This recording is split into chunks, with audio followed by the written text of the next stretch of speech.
네, 오늘 사도행전 시리즈 설교 6번째 시간입니다. 제가 지난번에 말씀드린 것처럼 2부입니다. 2부 두 번째 시간. 이제 2부에서는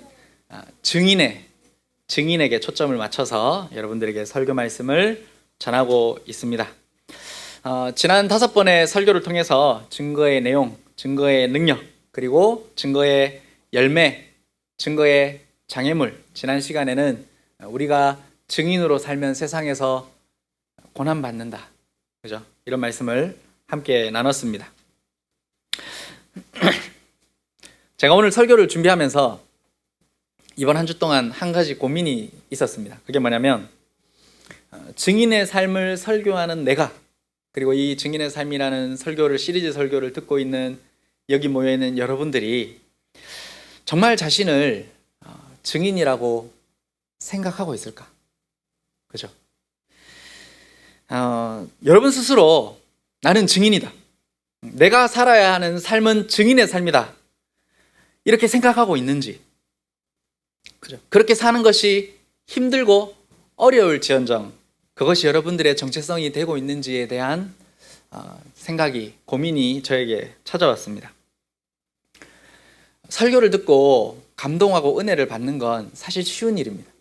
여러분, 요즘에 유튜브에 보면 설교도 아니죠, 쇼츠로 1분짜리 목사님들의 설교 중에 아주 감동적인 부분들을 올리는 것들 여러분 쉽게 접할 수 있지 않습니까? 들으면 감동이 되죠. 뭔가 도전이 되고 내 삶이 변할 것 같은데 그게 나의 마음에 다가와서 내 삶을 변화시키지 못한단 말이에요.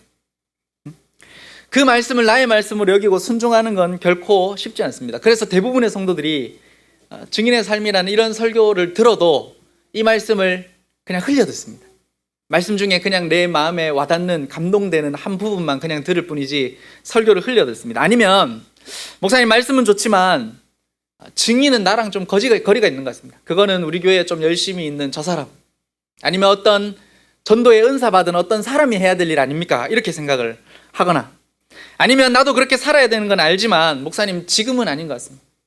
지금은 삶이 좀 힘들고 바쁘고 어렵고, 아니면 또 어떤 사람은 목사님 제가 교회는 다니는데 예배는 안 빠지고 나오겠습니다. 헌금도 꼬박꼬박 하겠습니다. 그런데 거기까지는 아닌 것 같습니다. 약간 광신도 같고, 그죠? 너무 열심히 믿는 것 같고, 저는 거기까지는 안 가고 싶습니다.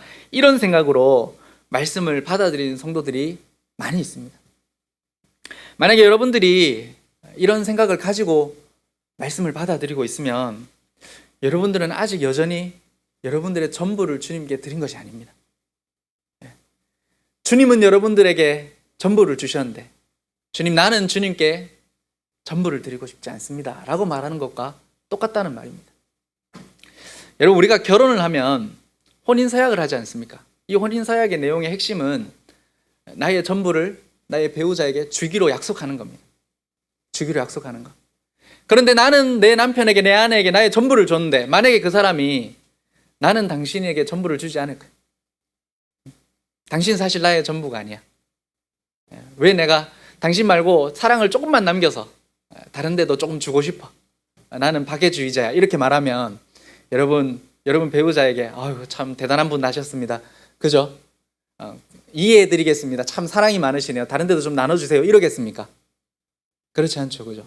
왜 나는 당신에게 전부를 주었는데, 당신 믿고 당신에게 내 삶을 주고 따라왔는데 당신은 왜 나에게 전부를 주지 않느냐라고 분명히 물을 겁니다. 맞죠? 세상을 사랑하면서 적당히 신앙생활하는 거 하나님이 절대 기뻐하지 않습니다. 그래서 여러분, 오늘 우리는 한 가지 분명한 진실을 붙들어야 됩니다. 여러분, 교회는, 제가 끊임없이 사도행전 설교하면서 교회는 이 건물이 아니라고 했습니다. 여러분이 교회입니다. 여러분이 교회인데 목사님 교회 가기 싫어요, 교회가 싫어요, 이건 안 맞는 말이에요. 그죠? 여러분이 교회입니다. 여러분 한 사람 한 사람이 모여서 거룩한 공동체가 되는 겁니다. 그렇기 때문에 여러분이 증인이 되지 않으면, 내 얘기는 아닌 것 같습니다 라고 말하면 이 교회는 증인의 공동체가 될 수가 없습니다. 제가 요즘에 어떤 목사님들의 멋있는 말들을 좀 설교에 쓰고 있는데, 에드먼드 클라우니 목사님이 그리스도 안에서 부르심을 통해 정체성을 확립하지 않고서는 어떤 역할도 진정한 가치를 가질 수 없다 이렇게 말했습니다. 여러분, 여러분이 증인으로서의 정체성을 가지지 않으면 우리 교회가 존재해야 될 가치가 없습니다. 이건 남의 이야기가 아닙니다. 여러분 한 사람 한 사람이 증인으로서의 정체성을 가질 때 우리 교회가 하나님이 여기다가 세워놓은 정체성이, 이곳에 세워놓은 가치가 있는 겁니다. 무슨 말씀 아셨죠? 껍데기만 남아있고 하나님의 부르심을 거절하는 교회는 증인의 공동체, 참된 정체성을 가진 교회가 될 수 없다는 말입니다, 여러분. 그래서 항상 기억하십시오. 예수를 믿는 우리가 오늘 모여있는 이 자리, 이곳, 여러분들의 존재 자체가 교회입니다. 교회의 정체성입니다. 그 정체성을, 여러분, 그 무게를 무겁게 느끼십시오. 주님이 여러분을 교회로 부르셨습니다. 여러분들이 교회다워져야 됩니다. 그렇게 생각하시고 오늘 주님의 부르심 앞에 정직하게 설 수 있는 시간이 되기를 바랍니다. 여러분 1절에서 2절을 보면 사울이 예수 믿는 자들을 잡아 가두기 위해서 대제사장에게 공문을 받았습니다. 그리고 다메섹, 오늘날로 다마스커스, 예루살렘에서 북쪽으로 한 200km 북동쪽에 있는 마을로, 도시로 가는 중입니다. 위협과 살기가 등등했다. 얼마나 사울이 이 일을 사명감을 가지고 하고 있는지 모릅니다. 정말 열심을 가지고 이 일을 하고 있습니다. 사울은 이 일을 하나님을 위해서 한다고 생각했습니다. 하나님이 율법을 지키기 위해서 한다. 그러나 사실은 하나님의 말씀과 복음을 대적하고 있는 사람이 되어버렸죠. 여러분 잘 아는 것처럼 나중에 이제 사울이 바울이 되죠. 사울은 평범한 유대인은 아니었습니다. 그는 바리새인 중에 바리새인, 구약의 율법에 능통한 학자였습니다. 당시 유대 사회에서 종교적인 열심은 하나님의 의를 행하는 것이다 이렇게 믿었습니다. 그러니까 사도 바울은 이 일을 무슨 일이라 생각할까요? 내가 지금 가서 다메섹에 있는 예수 전하는 자들을 잡아 죽이는 걸 뭐라고 생각하고 있다고? 내가 하나님의 의를 이루고 있다. 그 열심으로 지금 하고 있는 겁니다. 사도 바울은 자기의 생각, 사상, 전통을 지키기 위해서 목숨까지 걸 수 있는 사람이었습니다. 그래서 예수 믿는 자들을 이단이라고 생각하고 그리스도인들을 핍박하는 일을 하나님을 향한 최선의 열심이자 충성이라고 사울은 생각하고 있었습니다. 그러나 그가 다메섹에 가는 그 길 앞에서 하나님이 사울을 멈춰 세우셨죠. 밝은 빛 가운데 예수님이 임재하셔서 사울에게 단 한마디의 질문으로 사울의 삶 전체를 흔들어 버립니다. 사울아, 사울아, 네가 어찌하여 나를 핍박하느냐. 그때 이제 사울이 깨달은 거예요. 자기가 지금까지 옳다고 믿어왔던 모든 가치와 모든 전통과 자기의 신앙의 확신이 잘못된 것이란 걸 여기서 깨닫게 됩니다. 그가 하나님을 향해 열심히 일하고 믿었던 일들이 사실은 하나님의 일을 가로막고 있는 일이었구나 라는 걸 사도 바울이 알게 된 겁니다. 사울이 여기서 중요한 건 사울이 여기서 회심하거든요. 이 회심이 감정적인 충돌이 아니었습니다. 그것이 아니고 자기의 가치관이 전복되는 일이었습니다. 여러분 사울이 여기서 예수님을 만난 뒤에 더 이상 자기가 이전에 가치 있다고 여기던 것을 자랑하지 않습니다. 자기가 율법을 향해서 열심히 있었던 것, 율법을 많이 아는 것, 그죠? 남들보다 훨씬 더 하나님을 위해서 열심히 살았다고 한 것을 더 이상 자랑하지 않습니다. 유대인의 전통을 절대시하지 않았습니다. 사울은 여기서 예수님을 만나고 나서 예수님이 가치 있다고 말하는 것에 자기의 가치를 두는 삶을 살기로 결정한 겁니다. 여러분 오늘 말씀에서 여기 중요한 게 있는데요. 그리스도인이 된다는 건 제가 이 설교하면서 끊임없이 강조하는 것, 가치관이 변해야 됩니다. 이전에 소중하게 여기던 그것이 뭐 돈이든 명예든 승진이든 안전한 삶이든 나의 행복이든 아니면 나의 자녀들이든 그것이 정치이든 무엇이든 간에 그것이 여러분들의 중심에 있었던 것들이 예수님을 믿고 나면 바뀌어야 됩니다. 그 자리가 누구의 자리가 되어야 됩니까? 예수님의 자리가 되어야 됩니다. 그래서 바울은 빌립보서에서 이렇게 고백합니다. 3장 7절에 그러나 무엇이든지 내게 유익하던 것을 내가 그리스도를 위하여 다 해로 여긴다. 그죠? 바울이 자기의 지식을 버린 게 아닙니다. 그것이 주님의 자리에 있으면 그것은 나에게 뭐라고요? 해가 된다는 거예요. 나의 가문도 중요한 것이지만 그것이 주님의 자리에 있으면 그것은 나에게 해가 될 뿐이다. 주님 외에 내 마음의 중심에 자리할 수 있는 것은 아무것도 없다. 바울은 가치관이 변한 겁니다. 그런데 여러분이 만약에 지금도 여러분들의 인생의 목표가 여전히 돈이고, 여러분들의 외모이고, 사람들의 인정이고, 자녀의 출세라면, 여러분들은 입으로 그리스도인이 되었다고 말하지만 여러분들은 아직 그리스도인이 아닌 겁니다. 교회는 다니시고 있을지 몰라도 진짜 여러분들의 마음이 변화되죠. 회심하지 않은 것입니다. 사랑하는 성도 여러분, 예수님을 믿는다는 건 예수님 앞에서 나의 생각과 경험과 나의 전통과 내가 이제까지 가지고 있던 모든 것을 바꾸어 놓는 겁니다. 그것이 성경의 가치관과 맞지 않다면 여러분 바꿔야 됩니다. 이제는 내가 말씀을 선택 취사해서 내가 은혜 받고 하는 게 아니고요, 주님이 말씀하시는 그 말씀에 이끌려서 살아야 됩니다. 말씀이 나의 삶의 기준이 돼야 됩니다. 그렇게 할 때 우리가 참된 그리스도인일 수 있고 참된 교회가 될 수 있는 겁니다. 여러분, 오늘 말씀을 들으면서 여러분 스스로에게 질문하십시오. 나는 가치관이 바뀌었는가? 그죠? 이전에 내가 가지고 있던 가치관이 하나님의 말씀의 가치와 맞으면 가지고 가면 됩니다. 그러나 그것이 하나님의 말씀에서 아니라고 말한다면 고통스럽지만 그것을 나는 바꿀 준비가 되어 있는가? 그죠? 만약에 그렇지 않다면 여러분, 지금 주님 앞에 다시 우리는 머리를 조아려야 될 때입니다. 여러분들의 생각을 뒤집고 삶을 새롭게 하시는 주님 앞에 여러분들을 내어놓을 수 있는 시간이 되기를 바랍니다. 여러분, 오늘 묵상하는 사도행전 9장은요, 그냥 단순히 사울이 회개하고 변화됐다, 소명받고 헌신했다, 이걸 가르쳐주는 본문이 아닙니다. 이 사도행전 전체에서 9장이 하나님의 복음 계획에서 결정적인 전환점이 됩니다. 그게 뭐냐면 복음이 유대인을 넘어서 이방인에게로 전달되는 복음의 물줄기가 변화되는 지점이 바로 사도행전 9장입니다. 사도행전 서두인 1장 8절에서 예수님이 명확하게 말합니다. 오직 성령이 너희에게 임하면 너희가 권능을 받고 예루살렘과 온 유대와 사마리아와 땅끝까지 이르러 내 증인이 되리라. 그죠?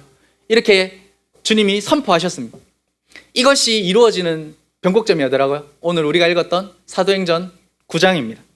실제로 1장부터 8장까지의 내용은 주로 예루살렘을 중심으로 한 이야기입니다. 오순절 성령 강림으로부터 베드로와 요한의 사역들, 그래서 성전 주변에서 복음의 사역을 했습니다. 그러다가 스데반의 순교와 사마리아의 전도까지 모두 유대인 지역 안에서 일어난 일입니다. 그리고 주된 대상은 누구라고요? 유대인들이었습니다. 유대인들. 그리고 그 중심 인물은 베드로였습니다. 그러나 그 복음의 중심의 축이 오늘 9장에서 사울이라는 인물의 회심과 소명의 이 시점을 통해서 이방인에게로 퍼지게 됩니다. 사울이 다메섹 위에서 예수님의 강권적인 부름을 받게 됩니다. 그리고 이 사울의 회심은 개인적인 변화로 그치지 않습니다. 복음의 진로를 틀어서 이방인의 선교의 길로 선교의 문이 바뀌게 됩니다. 9장 이후에 10장에 보면 여러분 잘 아는 고넬료의 회심 이야기가 기록이 되어 있습니다. 여러분, 고넬료가 누굽니까? 이방인이었죠. 이방인이었고 그는 백부장입니다. 나라에서 제법 지위가 있는 사람이었습니다. 하나님은 베드로를 부르셔서 그에게 복음을 전하게 하십니다. 이 일은 복음이 민족을, 인종을, 그리고 계급을, 문화를 넘어서서 전파되기 시작되었다라는 새로운 복음의 시대가 시작되었다라는 것을 보여줍니다. 제가 왜 이 말을 하냐면, 제가 이 말씀을 이렇게 막 묵상을 하다가 제 마음에 그런 생각이 드는 거예요. 지금 어쩌면 이 복음의 전환이 있어야 되는 시기가 아닐까. 그죠? 우리나라에. 복음은 변하지 않습니다. 복음은 항상 힘을 잃지 않습니다. 그러나 그 복음이 전해질 때 항상 그 복음에는 전환점이 있었습니다. 1945년의 해방 이후에 복음은 우리 민족의 상처를 싸매는 역할을 감당했습니다. 선교사님들이 학교와 병원을 지었고요. 그리고 초대 우리나라 해방 이후에 목사님들이 여러분 잘 아시는 것처럼 한센병 환자들을 돌보기도 하고, 그죠? 전쟁 이후에 이렇게 상처받고 지친 사람들에게 복음을 가지고 그들을 위로해주는 일들을 많이 했습니다. 그 시기에 복음은 고통과 함께하는 시기였습니다. 그리고 이제 전환점이 한 번 있었죠. 그게 뭡니까? 한국이 산업화를 겪은 겁니다. 산업화의 시대에 한국 교회가 사회와 함께 급격하게 성장하게 됩니다. 저는 산업화에 한국 교회가 성장한 게 다 나쁘다고 보지 않습니다. 그 시기에 우리나라의 복음화가 가장 많이 이루어졌습니다. 거의 20%에 육박하는 사람들에게 복음이 전해졌지 않습니까? 그죠? 그리고 주변에 교회들이 많이 세워졌습니다. 그리고 그때 해외 선교사님들도 엄청나게 한국 교회가 파송을 하게 됩니다. 그러나 이 부흥의 이면에는 그늘도 있었습니다. 기복주의 신앙, 세속화된 교회, 권력화된 목회자상, 그죠? 이런 것들이 교회를 교회답지 않게 만든 겁니다. 본질에서 엇나가서 교회의 정체성을 잃은 것도 없지 않아 있습니다. 그 결과로 한국 교회는 성장을 이룬 동시에 교회의 정체성을 잃어버리고 사회의 비난이 대상이 된 것도 우리는 잘 알고 있습니다. 지금은 한국 교회가 위기라고 합니다. 다들. 제가 중고등학교 때 확실히 제가 체감할 정도로 교회의 부흥이 꺾이는 걸 제가 경험을 했습니다. 저희 위로 형들이 제가 초등학교 다닐 때 중고등부가 교회가 크지 않았는데 60명, 70명 막 이랬거든요. 제가 고등학교 2학년 때 중고등부가 12명 남았었습니다. 12명. 저는 이제 몸으로 실감하는 거죠. 그런 것들을. 여러분, 이런 시기에 더 이상 이제는 교회 다닌다고 말하기도 부끄럽기도 하고, 복음의 문이 막혔다. 젊은 사람들이 더 이상 예수님 믿으려고 하지 않는다. 탈종교화가 일어난다. 이렇게 말하는 시기에 여러분, 저는 복음의 전환이 있어야 된다고 생각을 합니다. 물이 고였을 때 한쪽을 뚫으면 어떻게 됩니까? 그것으로 물이 흘러갑니다. 저는 복음은 여전히 능력이 있다고 믿습니다. 그리고 주님은 오늘 말씀을 듣는 우리에게 그 복음의 전환점에 서라고 말씀하신 것 같은 뜨거운 마음이 이 설교를 준비하면서 있었습니다. 하나님은 오늘날도 한 사람을 통해서 복음의 방향을 바꾸십니다. 예루살렘의 중심이었던 복음이 사도 바울을 통해서 이방인에게 전파되었던 것처럼 오늘 우리 교회를 통해서 하나님이 그 일을 하기를 바라는 마음이 제 마음에 있습니다. 여러분, 그 일을 어떻게 할까요? 저는 여러분들에게 전도지 들고 밖으로 나가라고 말하는 게 아닙니다. 여러분, 제가 계속해서 얘기하지만 교회는 건물이나 종교기관이 아닙니다. 교회는 하나님의 부름받은 사람들의 모임이고 이 세상 속에서 하나님의 나라를 드러내서 보여줘야 될 거룩한 공동체입니다. 그렇다면 여러분들은 세상이 교회를 향해서 교회가 썩었다, 교회가 위선적이다, 교회가 돈과 권력에만 관심이 있다 라는 이 시대 속에서 교회가 그렇지 않다는 걸 보여줘야 될 거룩한 사람들입니다. 여러분, 교회 안에서 무엇을 바라십니까? 그냥 편안하게 위로를 받고 그냥 종교생활 하다가 집에 가실 겁니까? 그러면 안 됩니다, 여러분. 여러분들은 이제 거룩함을 회복해야 되는 사람들입니다. 그리스도인의 증인의 공동체로서 세상 가운데 정직하게 사는 걸 보여줘야 되는 거룩한 사람들입니다. 여러분, 거기에 여러분들의 사활을 거십시오. 예수님께서 너희는 세상의 소금이라고 했습니다. 그런데 세상은 교회를 향해서 교회가 썩었다고 말합니다. 여러분, 소금이 어떻게 썩을 수 있습니까? 소금이 썩었다는 건 더 이상 소금이 아니라는 말입니다. 교회가 부패했단 말은 교회가 아니고 세상과 다름이 없다는 말입니다. 돈과 성공, 인맥과 세력, 인연과 편가르기가 교회 안에 가득합니다. 그러면 교회는 더 이상 거룩한 공동체가 될 수 없습니다. 만약에 우리가 세워갈 교회가 그런 교회면 사실 우리가 교회를 따로 세울 필요가 없는 겁니다. 그러니까 지금 필요한 건 여러분, 교회 개혁이 아닙니다. 지금 우리가 해야 되는 건 뭐냐면 성도로서의 정체성을 회복하는 겁니다. 여러분, 스스로 다짐하십시오. 내가 교회다. 나는 그리스도의 증인이다. 여러분 안에서 이런 고백이 살아나야 됩니다. 그건 다른 사람 일이다가 아니고 내가 거룩한 교회가 되어야 됩니다. 여러분, 교회 다니는 사람이 되지 마십시오. 여러분은 하나님의 나라를 이 땅에서 구현하면서 살아가야 될 거룩한 사람들입니다. 누군가는 이렇게 말하죠. 목사님, 요즘 전도가 안 됩니다. 요즘 사람들은 교회에 관심이 없습니다. 젊은 세대는 하나님을 믿지 않습니다. 여러분, 그렇지 않습니다. 주변에 여전히 복음에 목말라 하는 사람들이 너무 많고요. 세상 가운데 정신적으로나 육체적으로나 교회의 도움을 필요로 하는 사람들 지금도 너무 많이 있습니다. 교회가 그 일을 하지 않을 뿐입니다. 하지 않을 뿐. 복음이 힘을 잃은 게 아니고 교회가 복음을 세상에 드러내지 못하고 있습니다. 하나님은 지금도 일하십니다. 여러분, 그리고 하나님은 특별한 사람을 위해서 일하려고 하지 않습니다. 하나님은 이곳에 모여있는 여러분들을 위해서 통해서 일하기를 원하십니다. 9장에 보면 하나님이 이 복음의 전환점에 누구를 쓰십니까? 예상 밖의 인물을 씁니다. 교회를 핍박하던 자를 이 복음의 전환점에 하나님 사용하지 않습니까? 왜 그럴까요? 하나님이 베드로를 덜어 썼으면 예루살렘 교회가 다 그러려니 했을 겁니다. 그죠? 아, 저분이 이제 여기서 이렇게 열심히 하시더니 이제 밖에 가서도 열심히 하시려는가 보다. 이렇게 생각했겠죠. 그런데 사울을 부르시니까 교회가 술렁이지 않습니까? 아나니아가 염려를 합니다. 여러분, 하나님은 사람이 잘나서 사람을 쓰는 게 아닙니다. 그분의 말씀으로 증인을 부르십니다. 나물산 장로교회 한 사람 한 사람이 하나님의 말씀을 듣고 증인으로 변화되면 여러분, 저는 여러분들의 삶의 터전이 변화될 거라고 믿습니다. 우리가 좀 이제는 이 울산에 대한, 이 민족에 대한 우리의 책임을 가지고 신앙생활을 하면 좋겠습니다. 우리의 회심과 정체성이, 저는 울산을 좀 회복시키면 좋겠습니다. 여러분, 그런 말 많이 듣잖아요. 울산이 돈이 많아가지고 예수님 제일 안 믿는다고. 지금이 그 시기인 것 같습니다. 여러분, 다시 복음으로 불타올라야 될 때입니다. 정체성을 잃은 교회가 아니고 정체성을 회복해야 될 때입니다. 목사님, 저는 자격이 없습니다. 저는 막 능력도 없습니다. 여러분, 그런 말씀 하지 마십시오. 제가 볼 때 여러분보다 사울이 더 자격이 없습니다. 사울이 얼마나 못된 사람입니까? 네? 교회의 원수 아닙니까? 그런데 하나님의 부르심은 여러분들의 자격보다 큽니다. 여러분들의 과거보다 깊습니다. 그리고 여러분들의 실패보다 강합니다. 여러분, 우리는 과거를 부끄러워합니다.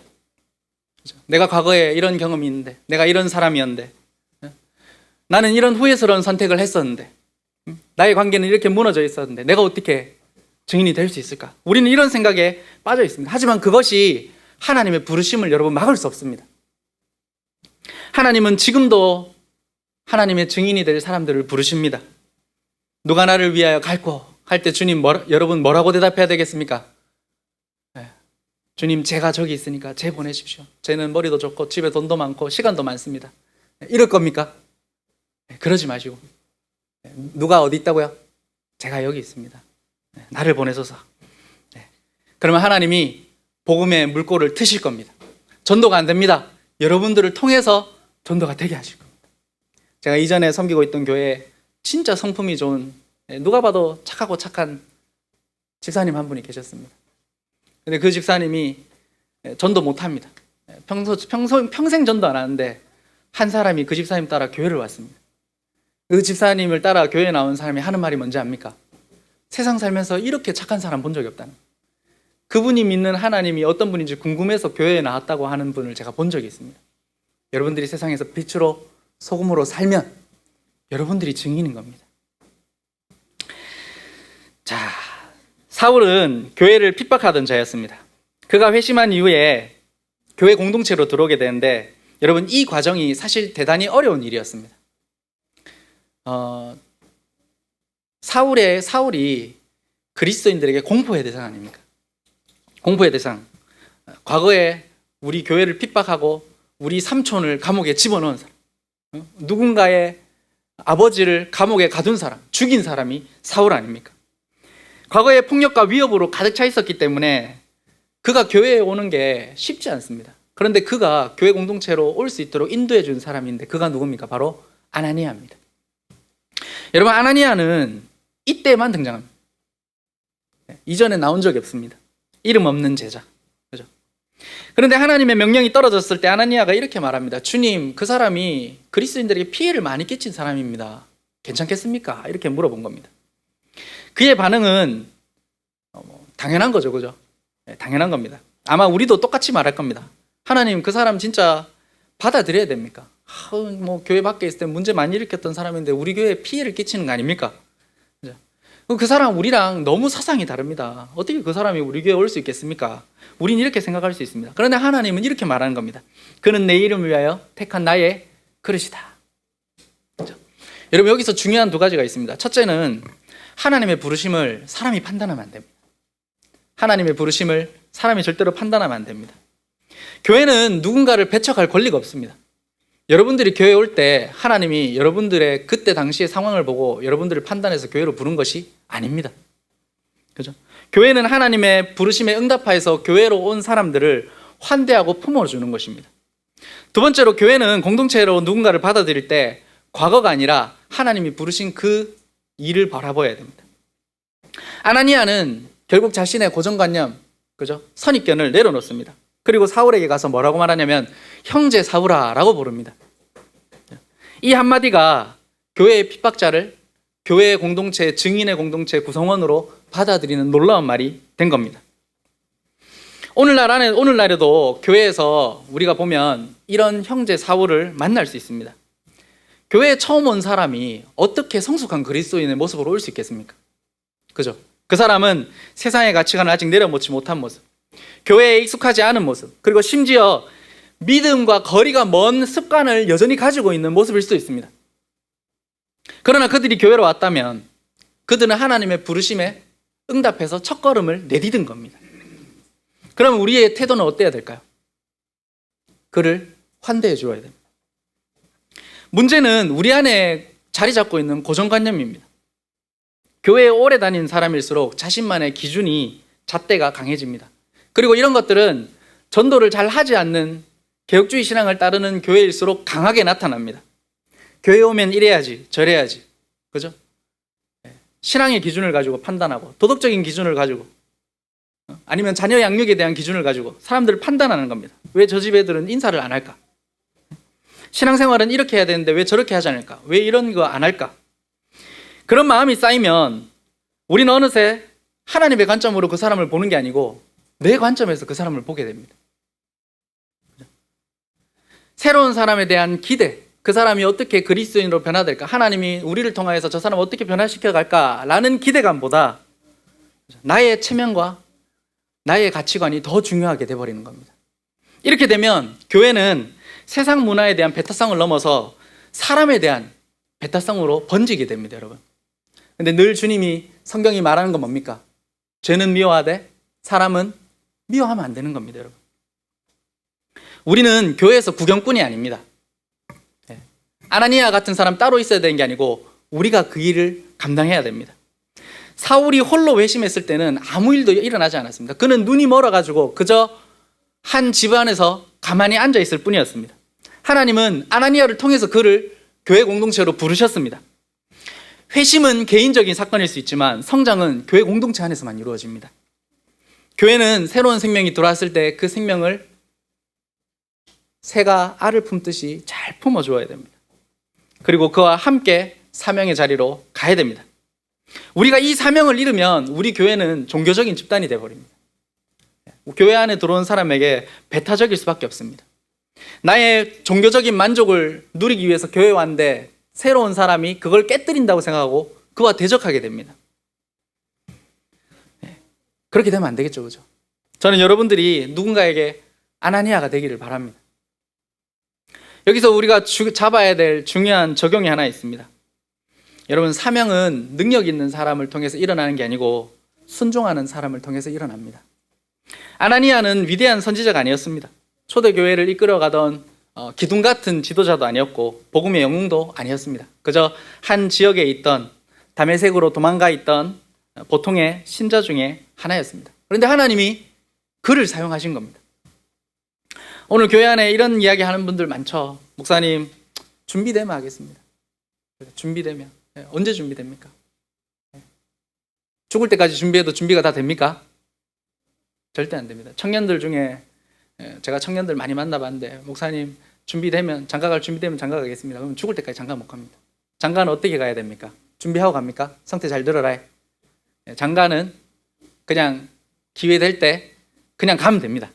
아셨죠? 그러면 하나님이 좋은 남편 되게 하고 좋은 아내 되게 하고 좋은 부모 되게 갈고 닦아 가십니다. 형편 좀 나아지면 하겠습니다. 문제가 해결되면 하겠습니다. 뭐 애들 대학만 가게 하면 하겠습니다. 그죠? 이렇게 얘기합니다. 그러나 이런 거 다 갖추고 준비할 수 있는 사람은 아무도 없습니다, 여러분. 성경 어디에도 준비되면 증인이 되라고 말하지 않습니다. 주님 아나니아에게 뭐라고 말씀하십니까? 가라. 그리고 말해라. 그리고 안수해라. 끝입니다. 아나니아가 예 하고 순종하니까 하나님이 일하셨습니다. 사울이 혼자였다면 복음의 전도자가 되지 못했을 겁니다. 아나니아가 없었다면 사울은 세워지지 않았을 겁니다. 아나니아가 있었기 때문에 교회가 그를 받아들였고 사울이 하나님 나라의 공동체의 도구로 사용될 수 있었습니다. 저는 우리 교회가 그런 역할을 좀 감당하면 좋겠습니다. 여러분, 교회에 오는 새로운 사람뿐만 아닙니다. 우리 자녀들이 앞으로 하나님 나라 일꾼이 돼야 될 거 아닙니까? 그죠? 우리가 그들을 바라보는 시선이 어때야 되겠습니까? 내가 여러분들이 저 아이들을 사랑으로 품어주고 환대해주고 하나님 나라 좋은 일꾼이 될 걸로 믿고 믿음의 눈으로 바라보고 이 아이들을 대해줘야 되는 겁니다. 하나님의 부르심에 응답하면 하나님이 우리를 아나니아 같이 쓰실 겁니다. 우리를 통해서 한 사람의 인생이 바뀔 수 있습니다. 그죠? 여러분들의 순종을 통해서 우리 교회와 울산의 복음의 흐름이 바뀔 수 있습니다. 저는 우리 교회 공동체가 그런 공동체가 되기를 바랍니다. 성경 많이 알고 교리 많이 알아가지고 오는 사람마다 찌르고 상처 주고 내보내는 그런 공동체가 아니고 잘 배우고 교회 안에서 서로 공동체로서 잘 우리가 훈련받지만 교회 밖에서 오는 사람들에게 열려있고 그들을 환대해주고 따뜻하고 그들을 세워줄 수 있는 사랑의 공동체로 여러분들이 세워지기를 주님의 이름으로 축원합니다. 오늘 하나님이 여러분들을 부르시면 여러분 순종할 용기가 있기를 바랍니다. 여러분, 준비는 하나님이 하십니다. 우리는 순종하면 됩니다. 여러분, 이 시대는 복음의 전환이 필요한 시대입니다. 하나님은 그 전환을 위해서 이 자리에서 여러분들을 증인으로 부르고 계십니다. 목사님, 제가 뭘 할 수 있을까요? 여러분들 직장에서 증인으로 할 수 있는 건 제가 대신해 줄 수 없습니다. 제가 SK 들어가서 거기서 증인이 될 수 없다는 말이에요. 고려아연 가가지고 제가 증인으로 살 수 없습니다. 네? 옥동에서 제가 아줌마들이랑 대화하면서 증인으로 살 수 없습니다. 그 일은 누구한테 주는 사명입니까? 여러분들에게 주는 사명입니다. 각자의 자리에서 증인으로서, 그죠? 나는 교회다. 내가 증인이다. 이 정체성을 가지고, 이 고백을 가지고 일어나서 주님 앞에 아름답게 사용받는 성도들이 되기를 주님의 이름으로 축원합니다.